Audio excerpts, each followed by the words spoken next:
Hello, yes sir, we can hear you. Yeah.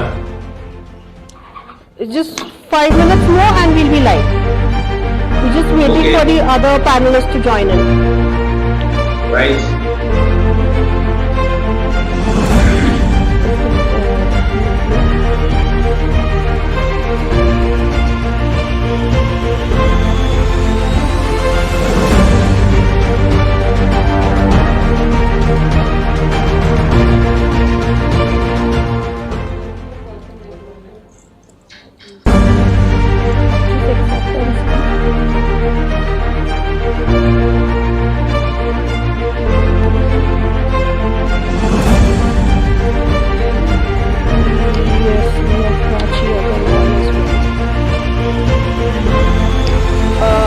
Prachi, can you hear us? Yes, we can hear you.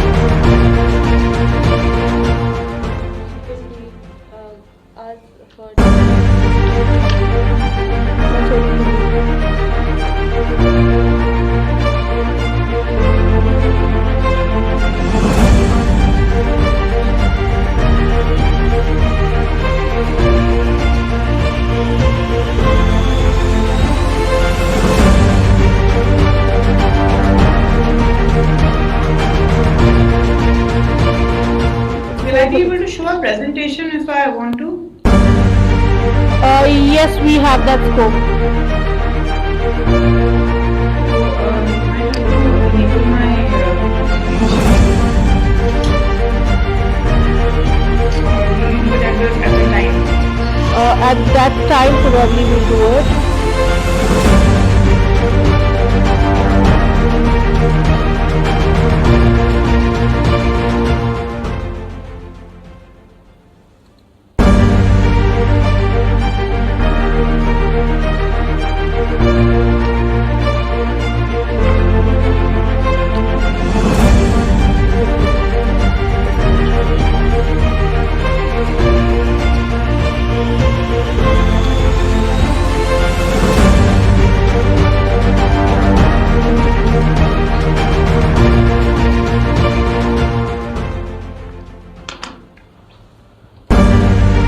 We just have 3 minutes to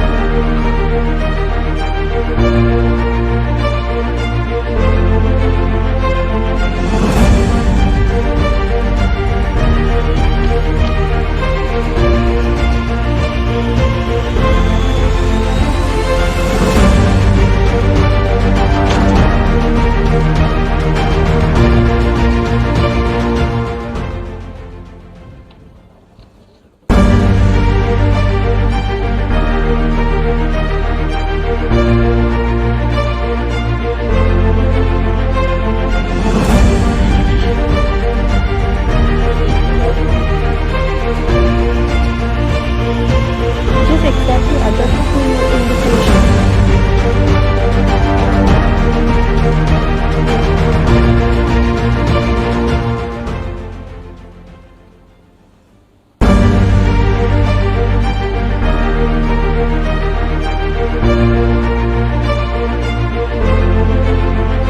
Yes, we have all the panelists.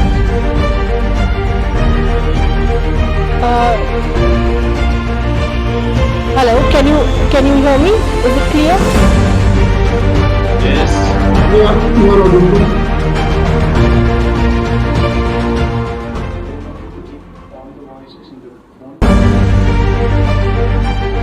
Dear panelists, you have to keep 70% of the volume on your phone.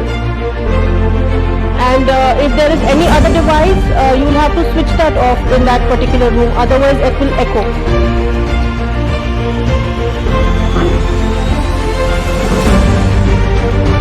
Can all the panelists switch on the videos because we are able to see only 3 of them. Only 2 of them. So if you switch on your videos, we'll be able to see you and we should be good to go.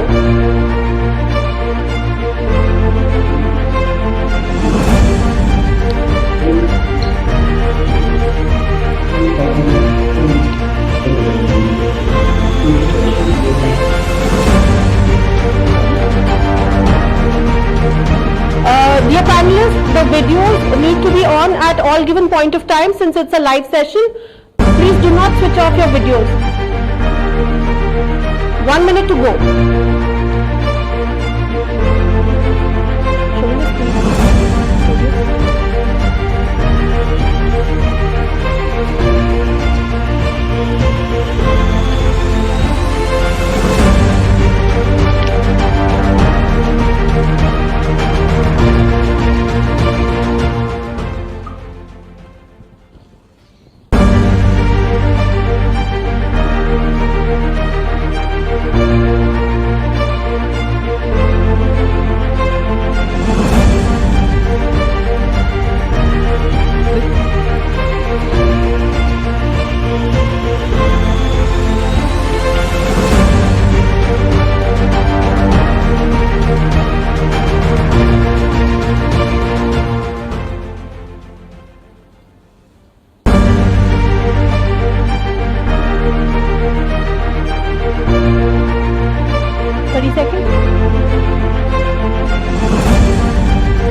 Good to go.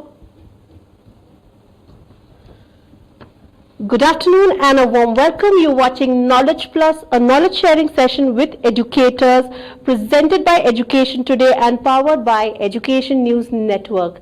Today we are going to discuss the National Education Policy 2020, the opportunities and challenges that we've been facing.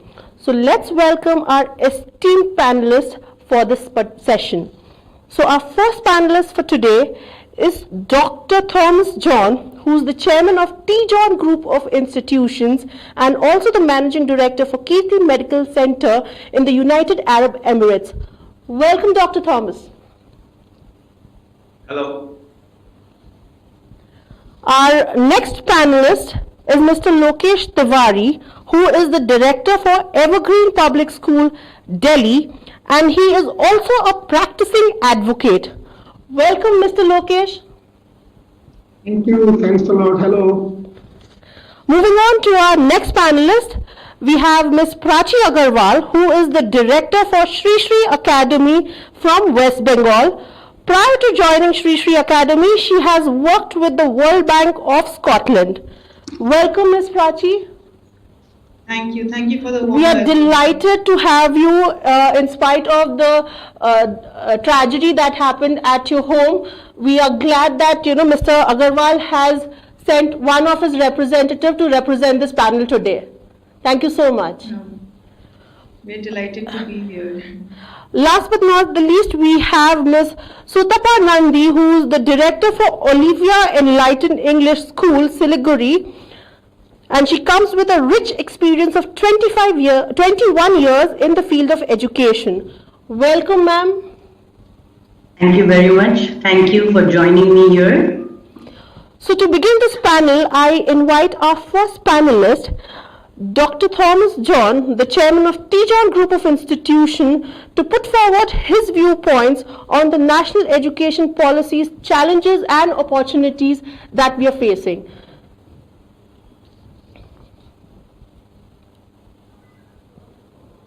Good afternoon to all of you. Good afternoon, Dr. John. Good afternoon to Sutta, Prachi, Lokesh, and Raj, and all the others who are joining us this afternoon for this Zoom meeting. First of all, let me thank Education Today for organizing such a wonderful panel discussion. And I think this is the need of the hour, because a lot of people, though are in the field of education, is really not aware of what are the nitty-gritties of the new education policy which has been released. And I'm sure that panel discussions like this taken up by Education Today will definitely bring more light into the insights of what this policy has. So let me say in a few words, probably just to brief what this policy is going to be about. It basically says that the government intends to do a lot of things in this policy, and I'm sure that the intended policy decisions will be implemented, and if so, definitely the vision of the government to integrate our education system to the world education system will also be a reality. So in this light, I will just touch upon a few points of what this policy is about. The government hopes to enroll the preschool to secondary level enrollments to 100% by the year 2030. And the policy aims to bring about more than 2 crore children back into the mainstream of schooling through the open schooling system. These are well-intended, good policy that the government is making. But we need to really see how easy it will be for people to be 100% enrolled into schools, and also to bring more than 2 crore children back to the education mainstream through the open schooling system. So I'm sure that for this to happen, government has to take in a lot of effort to actually ensure that people do enroll. We do have already systems and procedures in place, but if you see the government officers who are actually responsible to ensure this have really not gone all out to do that.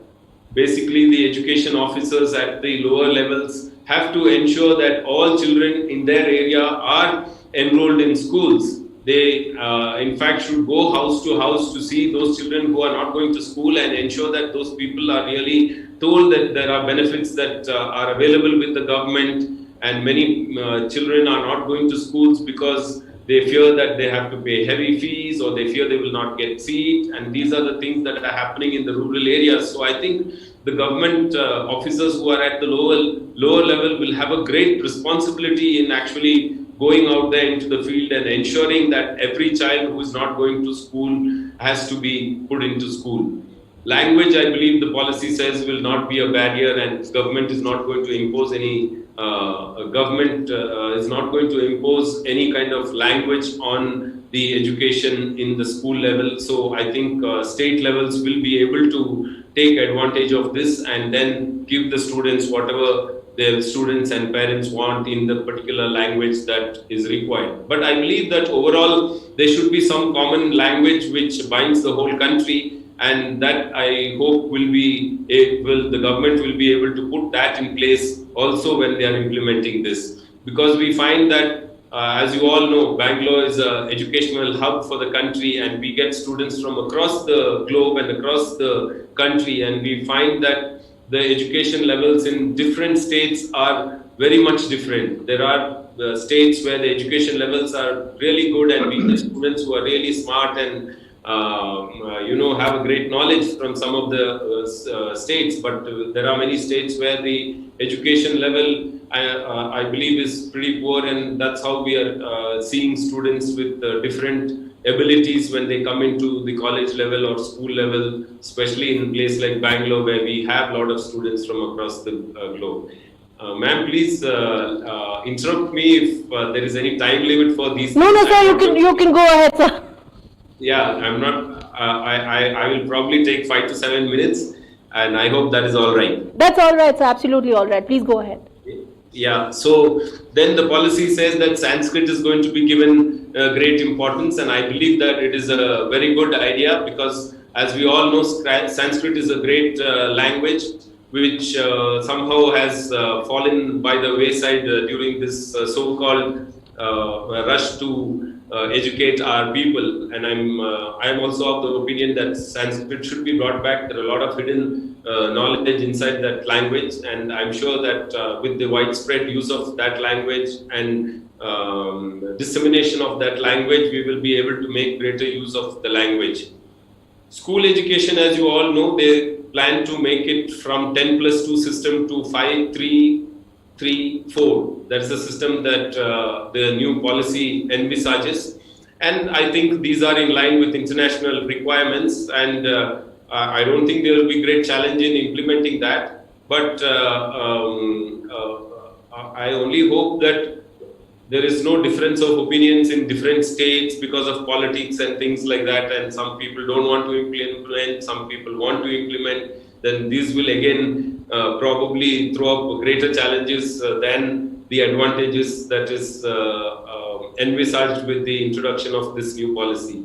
Schools is supposed to have just 3 exams, that is in the 3rd, 5th and 8th standard, but 10th and 12th exams will continue, and there will be there is going to be 2 exams to be conducted for 10th and 12th. That's what the policy envisages.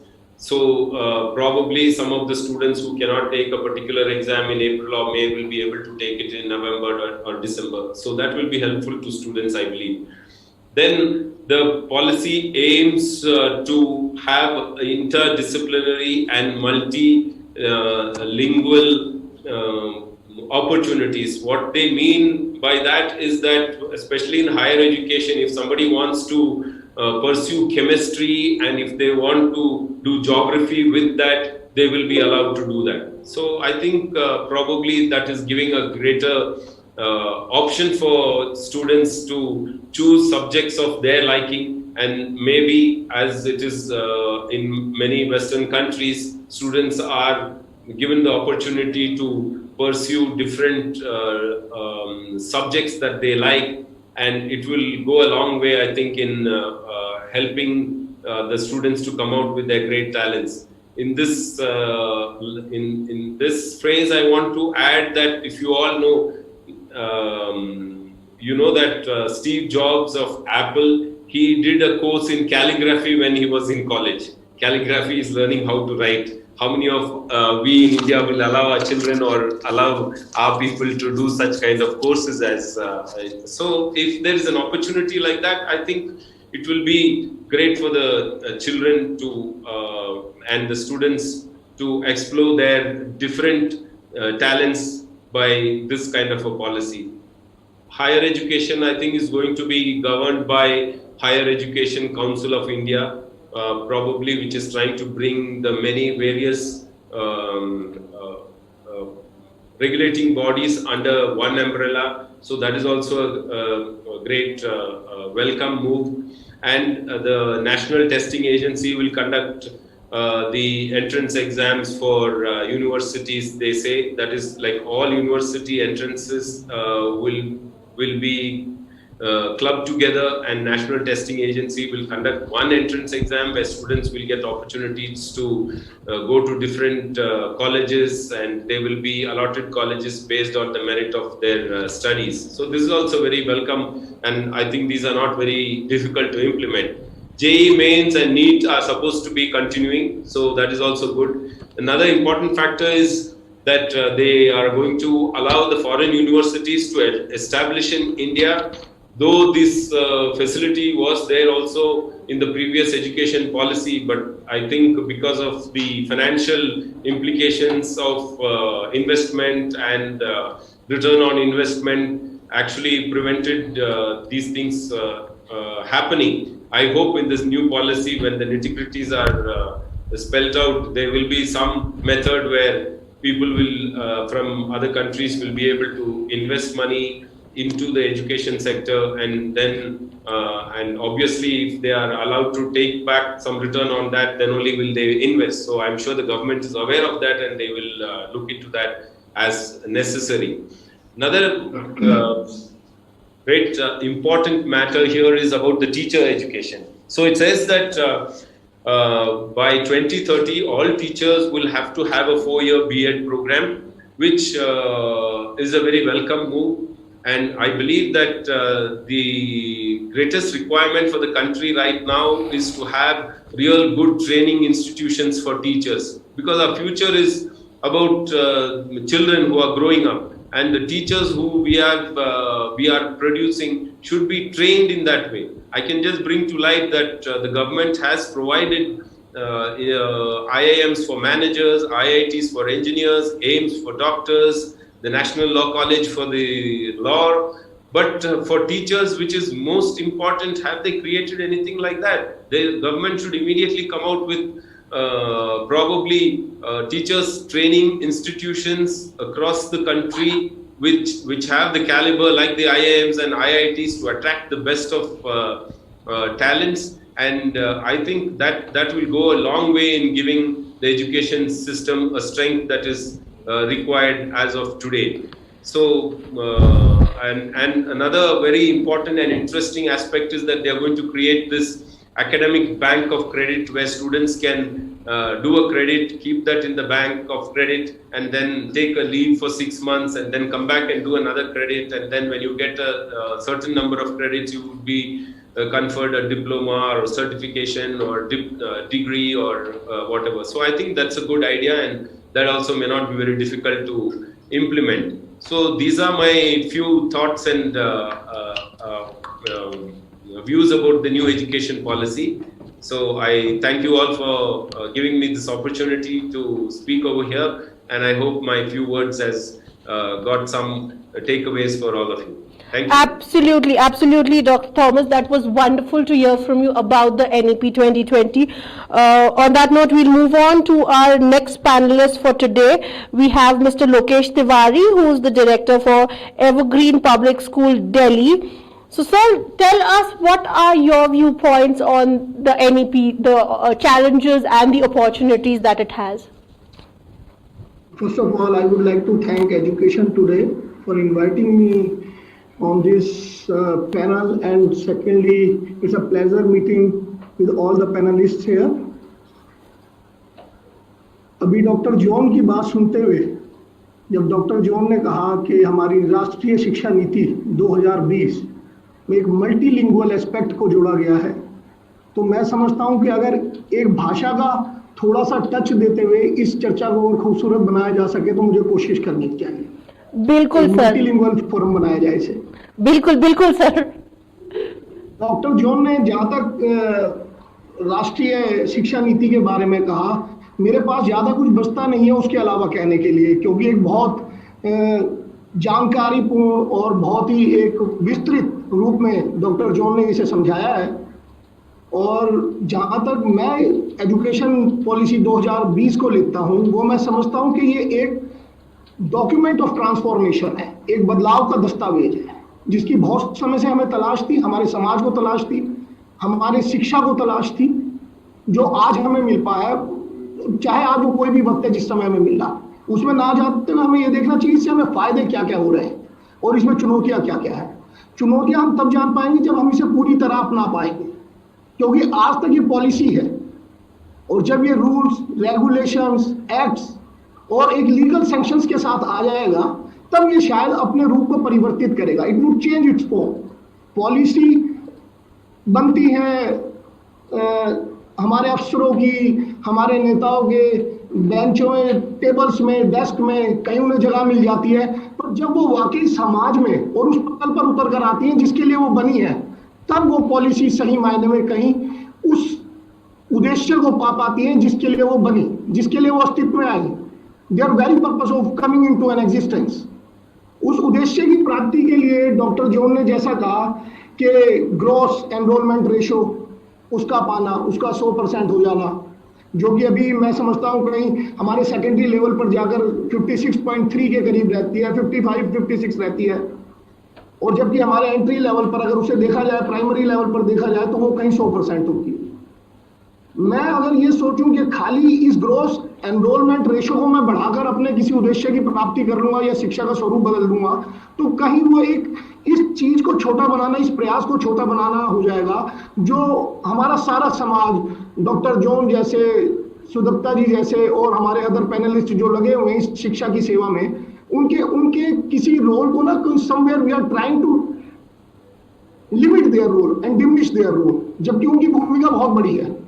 शिक्षा विभाग की inputs के basis पर ये policies आती हैं, शिक्षाविदों के इनपुट्स के बेसिस पर ये पॉलिसीज आती हैं, पर इन पॉलिसीज का अस्तित्व तब होता है जब ये वाकई जिस चीज के लिए बनी है उसे ये कर भी पाए। ग्रोस एनरोलमेंट रेशो को हम तब पा सकते हैं जबकि हम एक बच्चों के अंदर एक इंटरेस्ट क्रिएट करें, एक उनकी उस प्रवृत्ति को समझें जिस प्रवृत्ति के लिए वो शिक्षा की तरफ आते हैं।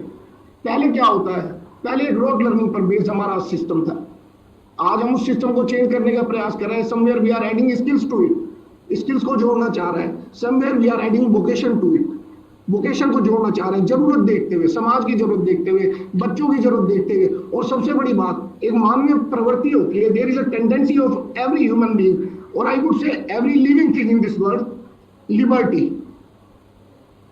लिबर्टी को हमने ऐड करा हमारी बहुत सारी चीजों में, हमने उसे एक हिस्सा बनाया जीवन का। पर जब शिक्षा की बात आती है, liberty of learning is nowhere. एक मल्टी डिसिप्लिनरी और ट्रांस डिसिप्लिनरी सब्जेक्ट्स चॉइसेस का हमें दिया जाना इस नई शिक्षा नीति में, एक ये हमारा प्रयास और एक कदम है उस फ्रीडम की तरफ, उस स्वच्छंदता की तरफ, उस लिबर्टी की तरफ जो लर्निंग के लिए बनी है।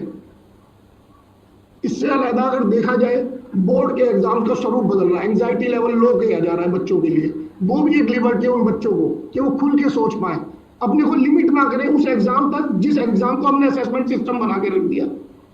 उस असेसमेंट सिस्टम के बाहर जा सकते हैं। नया असेसमेंट सिस्टम को इंट्रोड्यूस किया गया इस पॉलिसी में, पीयर असेसमेंट आ गई है, टीचिंग असेसमेंट में भी चेंजेस आए हैं, जहां पर पहले को curricular activities, extra curricular activities, इन सब के लिए कोई जगह नहीं थी।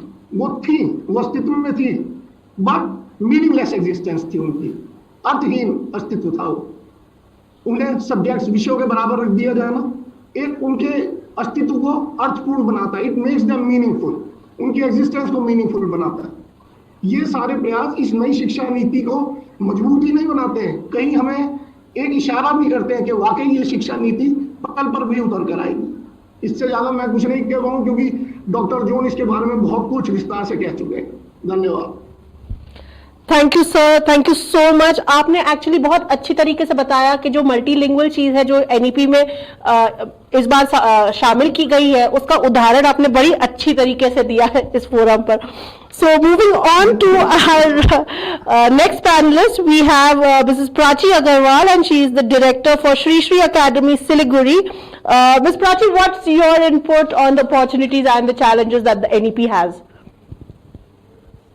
First of all, good afternoon to everybody, all the dear panelists, education world and all the viewers. It's education today, Prachi. I'd like to correct you here. Education today, apologies for that. So I'm privileged to be here today and share my views on the new education policy. But before starting, I would like to just give a brief to my viewers because I'm assuming that everybody might not be from education background. तो हमें क्यों ज़रूरत थी इस education policy की? तो पहले मैं उस पर थोड़ा टच करना चाहूँगी.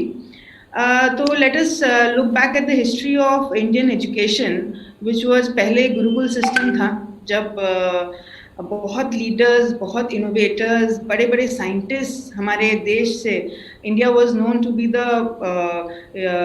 Best in innovation across the world.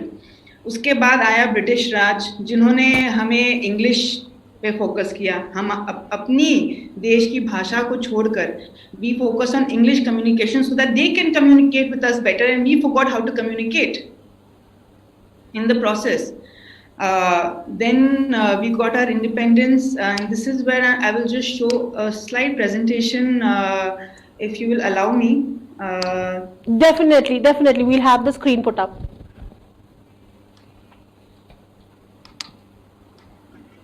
I got a very little time to prepare this, just 2 hours. So just a very small this thing. So first हमारी education policy आई 1968 में. सेकेंड एजुकेशन पॉलिसी आई 1986 में.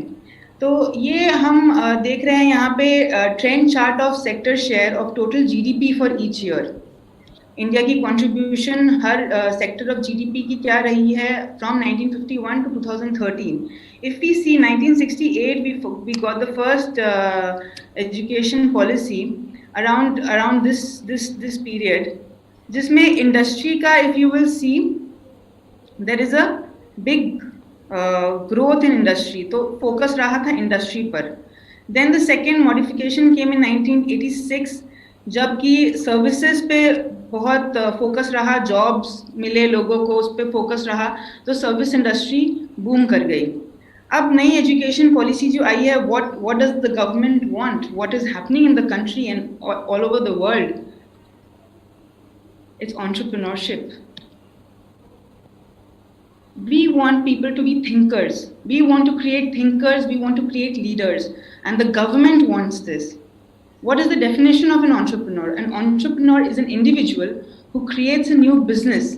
And I've just कुछ words जो मुझे important लगी इसमें और जो हमारी education policy के साथ relate करती हैं उसको मैंने bold कर दिया है. तो आप please इसको ध्यान से देखें. An entrepreneur is an individual who creates a new business, bearing most of the risks and enjoying most of the rewards. The entrepreneur is commonly seen as an innovator. Innovator को भी bold करना चाहिए था यहाँ पर. A source of new ideas, goods, services, and businesses or procedures. तो अगर हम entrepreneurship की definition को देखें, तो we want to create individuals who create, who are ready to take risks, are ready to enjoy the rewards, are innovators, can ideate, can take decisions, and work in a team. So this boils down to relating with the 4 C's: critical thinkers, collaborators, communication, and creativity. These are 4 very important aspects which I feel the new education policy will bring with itself, because unlike the previous 10+2 structure of education, हमने पूरे education structure को I am going to only talk from the school perspective because मेरी knowledge शायद वहाँ तक ज़्यादा है या फिर बाकी की तरफ सीमित है थोड़ी. तो 5+3+3+4 डिज़ाइन में हमने उसको चेंज कर दिया है. अब 5 में हमें ये बेनिफिट मिलता है कि प्री स्कूल्स को भी स्कूल और फॉर्मलाइज्ड कम्युनिकेशन में हम ला रहे हैं, और इसकी क्या ज़रूरत थी? According to all studies, till the age of 5, a child learns the maximum. 80% of the brain development happens till the age of 5, जिसको हम छोड़ दे रहे थे पहले, right?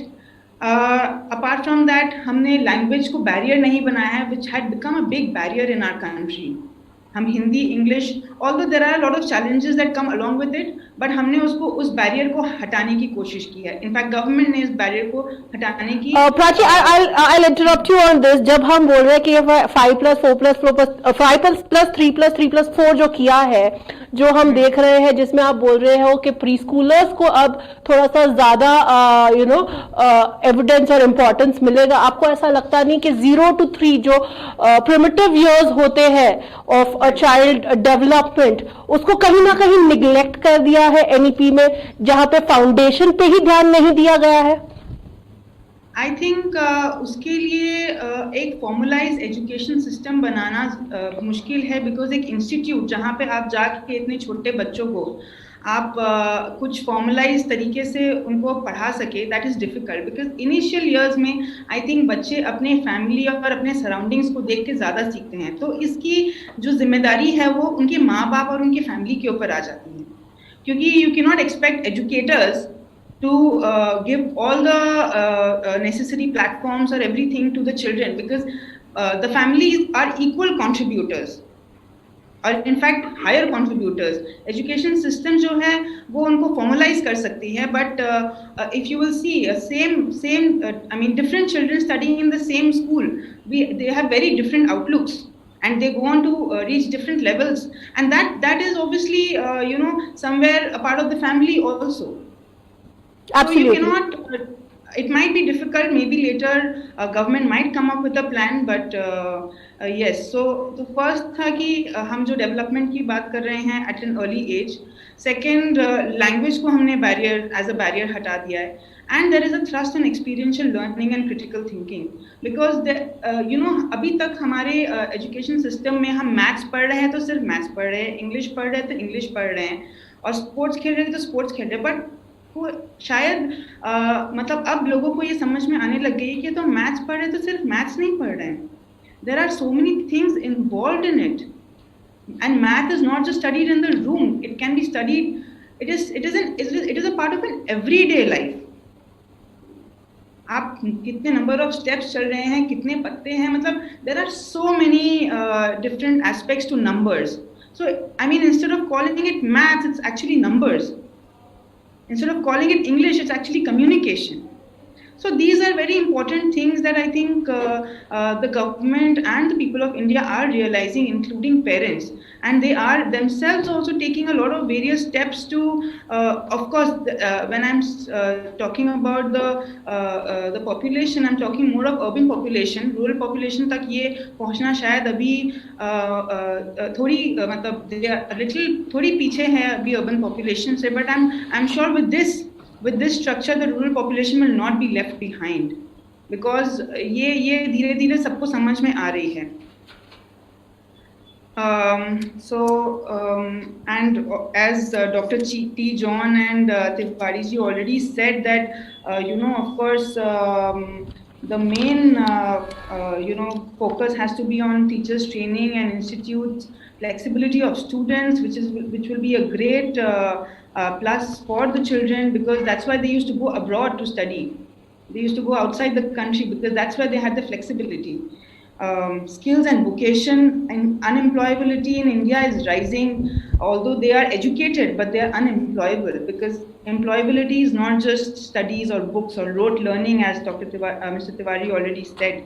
So they are introducing a lot of practicality into everything, and into the basics. Actually, we need to get the basics right.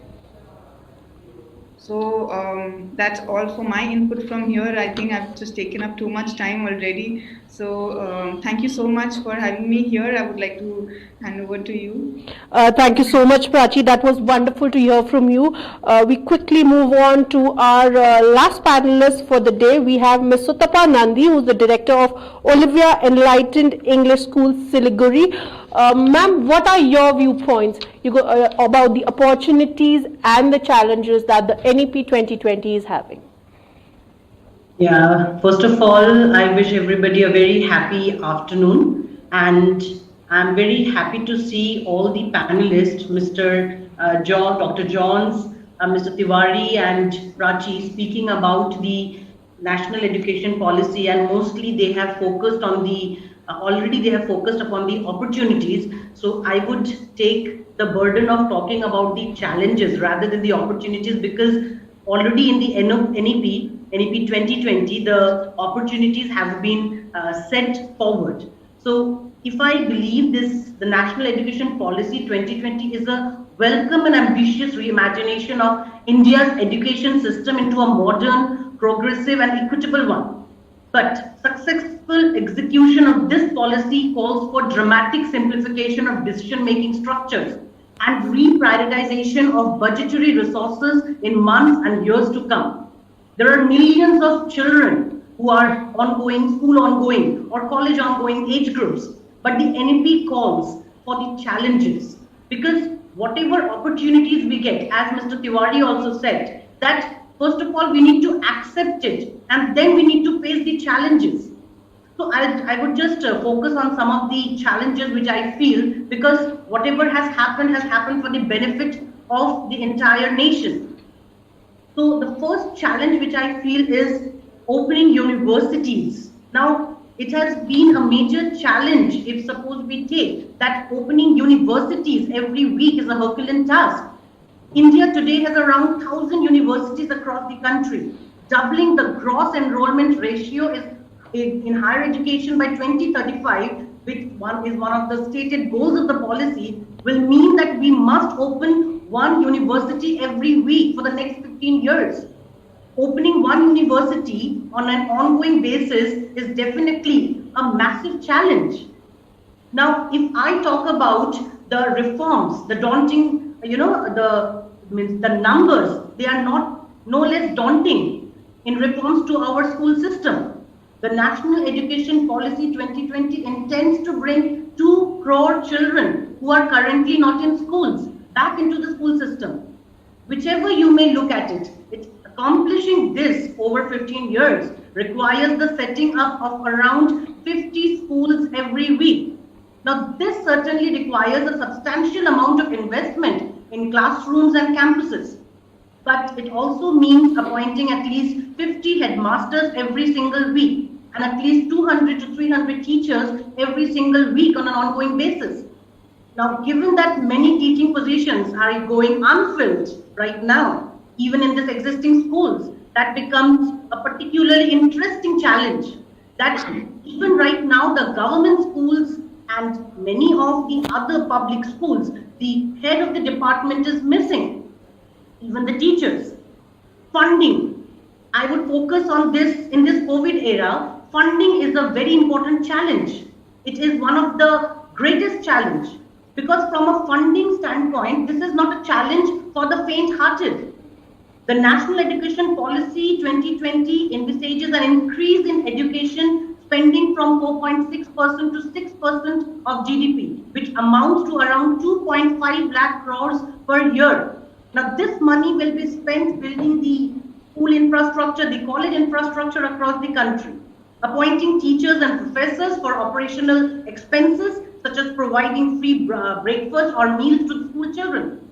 What makes things tricky in this policy is that comes into being at a time when the economy has been totally shattered and battered by COVID-19 related lockdowns, government tax collections, they are absolutely low, and the fiscal deficit was even high before COVID. So these are few of the challenges, and some more are there, which is the main focus is teachers training. Because I feel who are going to implement these? Yeah, there are government officials.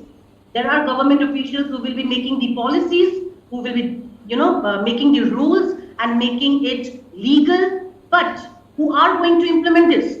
We have seen that there are many policies, even into education, that has just gone in vain. That has just gone in vain and shattered rather the structural educational infrastructure. The failure of CC is a big example of it. So I just feel that before implementation of NEP, the entire mass teachers should have been trained. So teachers training, which is a huge costing, that also should be taken into account. Going to the next is that interdisciplinary higher education demands for a cultural shift. Is there a cultural shift here? I start the culture part from the parents' point of view. Right, right now we are approaching to the multidisciplinary situation. But as we talked about chemistry and music, mathematics and literature, but first of all, this cultural shift needs to be created in the society. That yes, it is possible. A science student who loves physics can also be a very good singer, can also be a very good artist, can also be a very good football player. This cultural shift, I feel, is also a challenge, because we are in the school fraternity and we understand how eager parents are pushing their children towards the hierarchy of being doctors and engineers, going to the medical stream, going to the IITs and all these stuff. So this cultural shift is a major challenge for this NEP.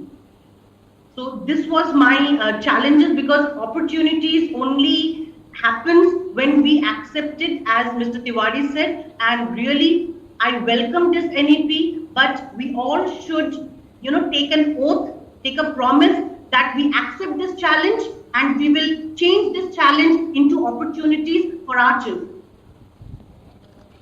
Thank you so much. Thank you so much, ma'am. It was wonderful to hear from you. We have a quick question for Dr. Thomas here. So we've all spoken a lot about the challenges, the opportunities, the plus and minus of NEP. So here the question is, how challenging is the implementation of NEP?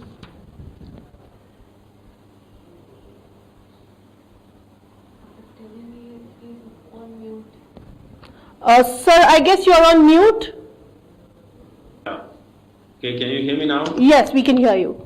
Yeah, like all our panelists have already given an in-depth look into the policy of Education 2020, and quite a few of the challenges have also been mentioned and the opportunities have been mentioned. But to answer your question, I feel that one of the biggest challenges here would be to find the resources to do whatever is envisaged in the policy. As was already mentioned by my colleagues, the huge amount of money is required for this, and with the present scenario of finances, whether it's with the government or with the private sector, this looks like a daunting task, and without money we cannot do anything. But also I have a word of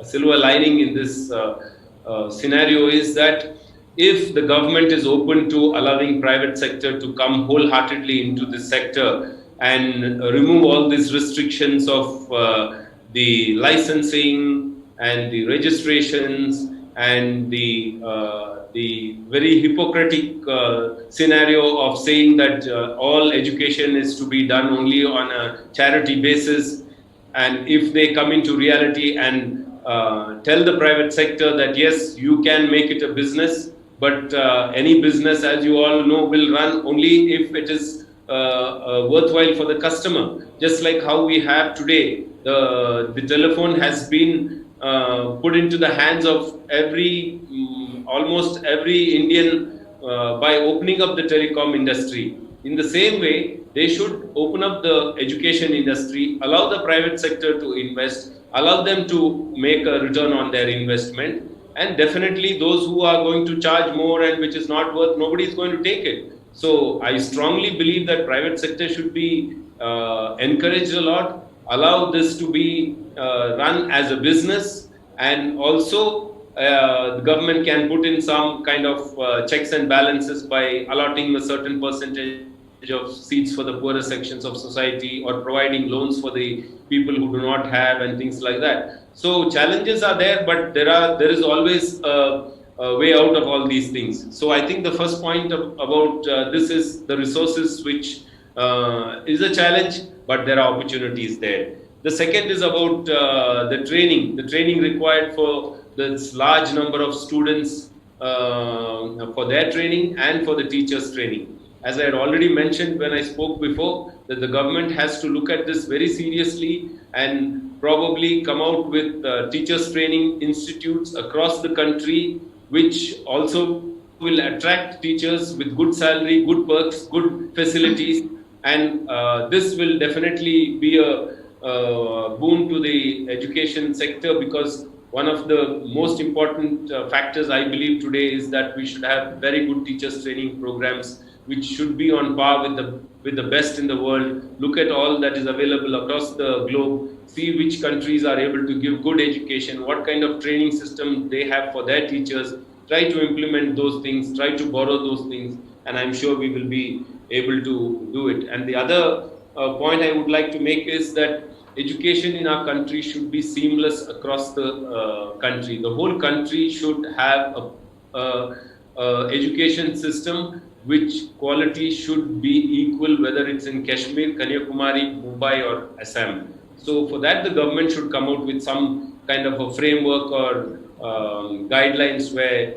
we are able to implement something across the country, and so that whatever we get out of this education will be useful for the country and for the future generations. Thank you all. Thank you so much, Dr. Thomas. Moving on to our next question, that's for Ms.Sutapa Nandi. Where, ma'am, we have a question for you. What do you think about the mother tongue option that has been given in the NEP? Is it an advantage or a disadvantage?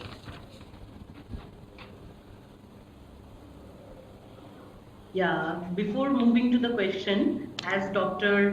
John spoke about the teachers' training, I personally believe, I really agree with Mr. Johns.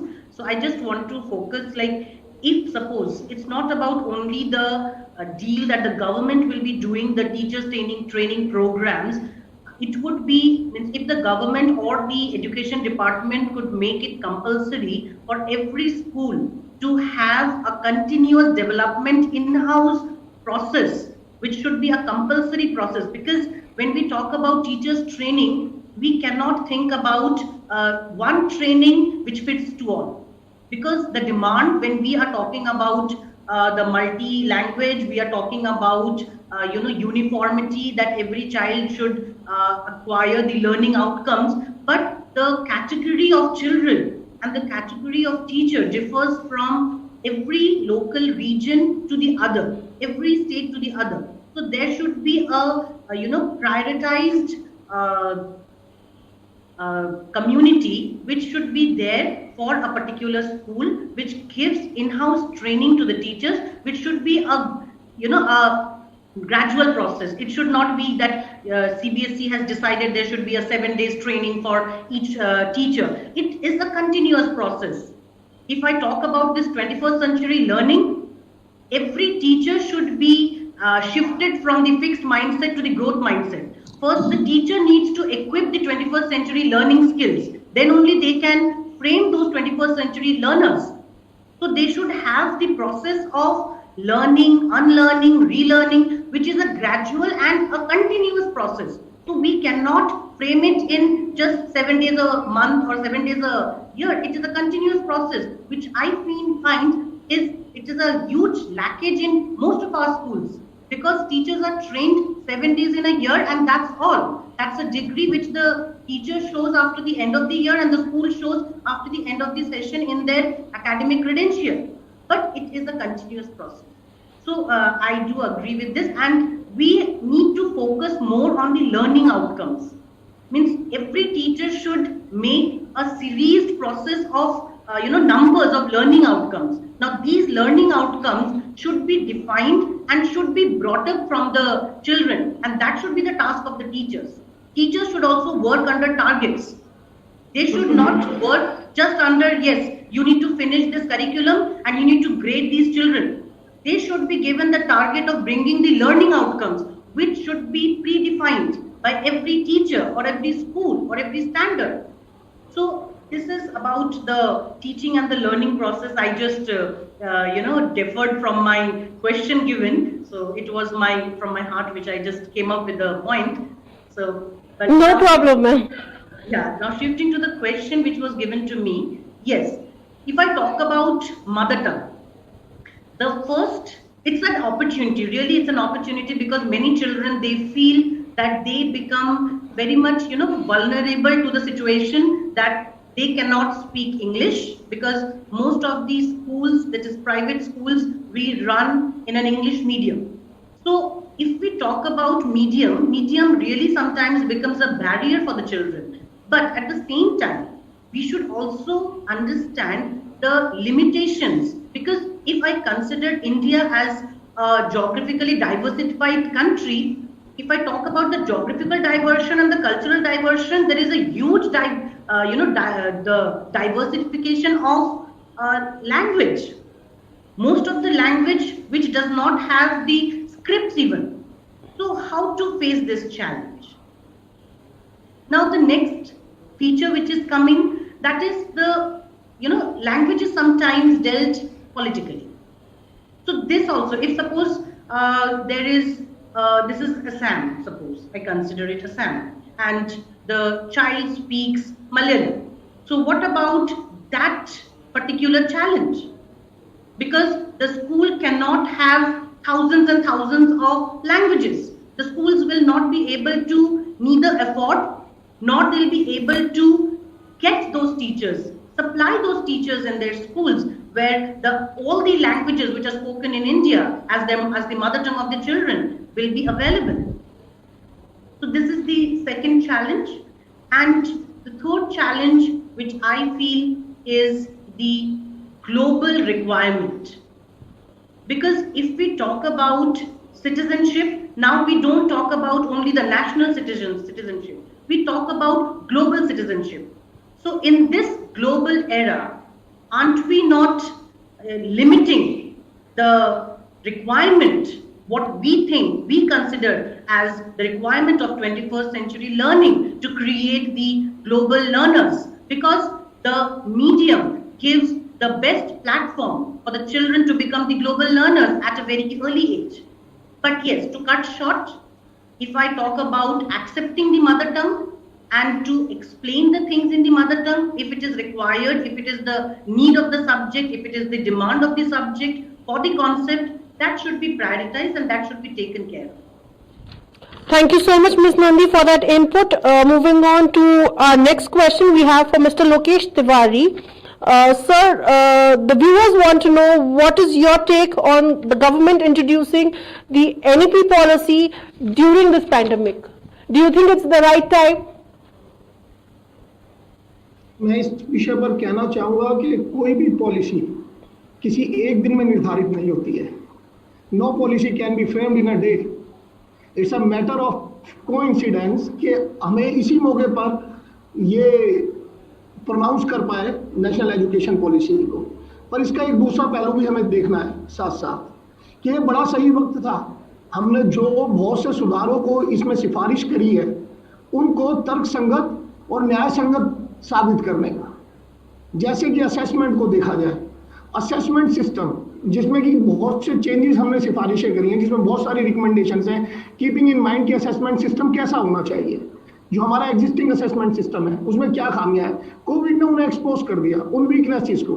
Covid के दौरान हमारे शिक्षा प्रणाली की जो बहुत सी कमजोरियां जो हमें पता थी पर हम उन्हें एड्रेस नहीं कर रहे थे. Somewhere we were not interested in addressing those weaknesses.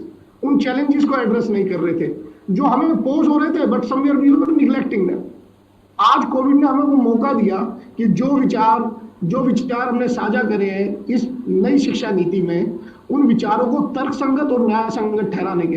Board exams की इंपॉर्टेंस को घटाया गया है आने वाली इसमें शिक्षा नीति में.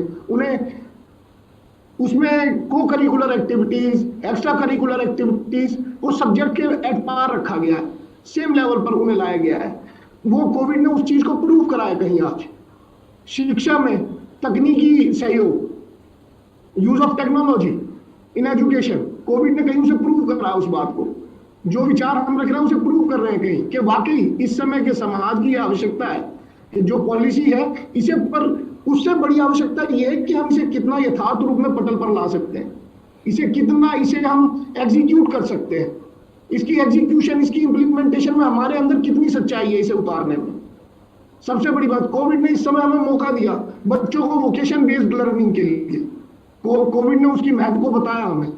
कोविड ने पीयर असेसमेंट का महत्व हमें बताया. आज टीचर नहीं है बच्चे के पास. जो क्लासफॉर्म थी, face of classroom has changed totally. आज क्लास बच्चा अपने घर में लेता है, एक लैपटॉप पे बैठ के कंप्यूटर पे माफ कीजिएगा, कंप्यूटर पे बैठ के लेता है. कहीं वो सारा स्वरूप बदल रहा है शिक्षा का. उन सब स्वरूपों को हमारी जो नई शिक्षा नीति है उन्हें एड्रेस करती है, उनके बारे में बात करती है. उनके अंदर जिन बदलावों की आवश्यकता है जो जरूरी है उनके लिए सिफारिशें की गई हैं. तो कोविड, तो मैं तो समझता हूँ कि कोविड एक बहुत सुंदर मौका था इस चीज को साबित करने के कि हमारी शिक्षा नीति में ये जो बदलाव बताए गए ये तर्कसंगत भी है, न्याय संगत भी है और जरूरत भी है हमारे लिए. Thank you so much, sir. Moving on to our last panelist for today, we have a question for you, Ms.Prachi. What, according to you, is the greatest advantage that the NEP has to offer?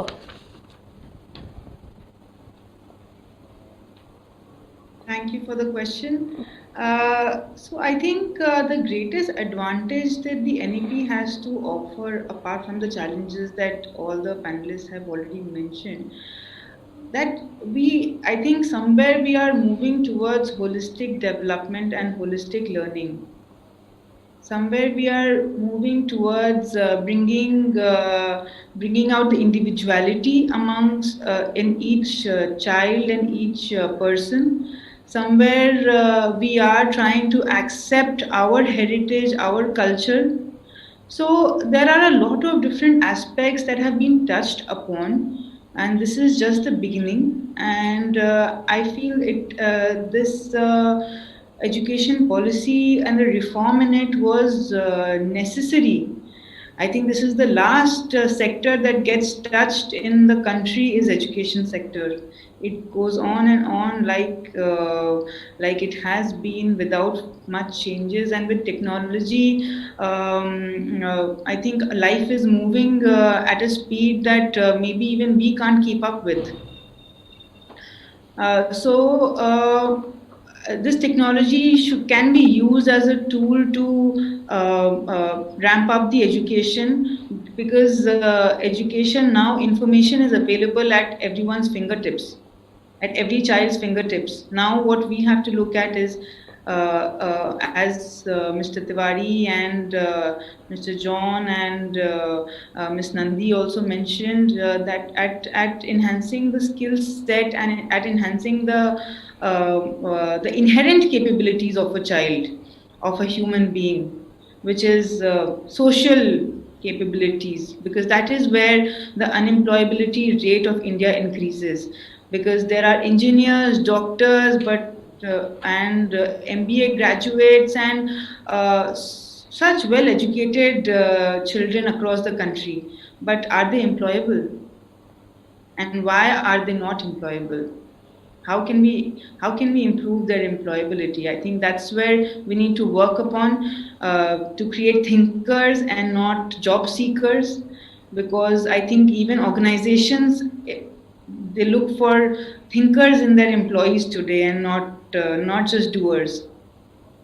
Absolutely. Thank you so much, Prachi. That was wonderful to hear from you. On that note, we come towards the end of this panel discussion. And thank you all the panelists. You've been such a lovely takeaway today for all our viewers here who've been watching us. And we could only take in 4 questions, though we have received around 16 to 17 questions that have come up online, but due to time constraint, we were able to take only 4 questions for today, but offline we'll definitely try answering them. And we have one lucky winner from Mysore who has one-year subscription to our portal worth 10,000 rupees, which includes complimentary listing of your school, also gives you a dashboard to upload your events and achievements, and more on this. So thank you so much, viewers. It was wonderful for you to be a part of this wonderful session. For more such videos, do not forget to like, share, comment and subscribe to our channel www.theenn.com. You can also follow us on our YouTube channel, The Education Today. Thank you so much. For now, signing off, Vibaraj.